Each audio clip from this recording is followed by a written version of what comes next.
Safe to say legalized marijuana is pretty much everywhere now. It was first pitched as a way to bring in a ton of money, help fix the state's budget problems.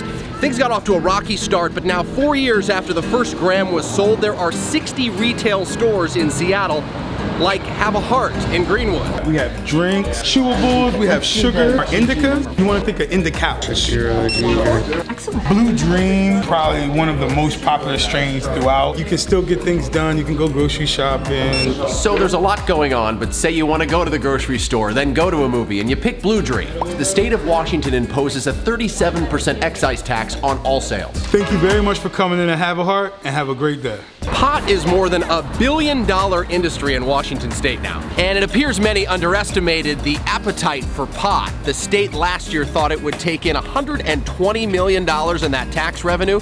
Instead, they took in a whopping $315 million. Consider this. Since the first marijuana retail shop opened in Washington state, we estimate around 500,000 pounds of pot has been sold. That's 250 tons.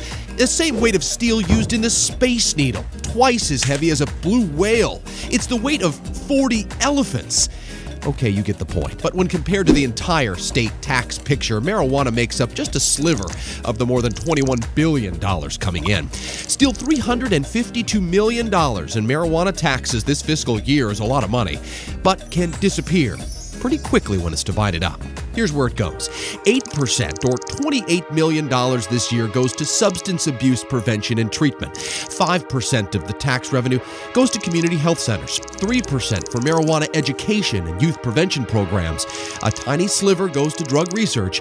And the biggest chunk, 61% of it, or $216 million this year, helps the state pay for the cost of health care for low-income families. So it makes sense more people would use it, right? More adults do use it in areas where sales are up. But what about the kids? The newest youth survey in the state found that the number of 10th graders using marijuana in the past 30 days has actually increased since 2002. But look, right here in 2012, when it became legalized, that number started to decline ever so slightly. And in fact, in 2016, the latest number, 17% of 10th graders used it in the past 30 days.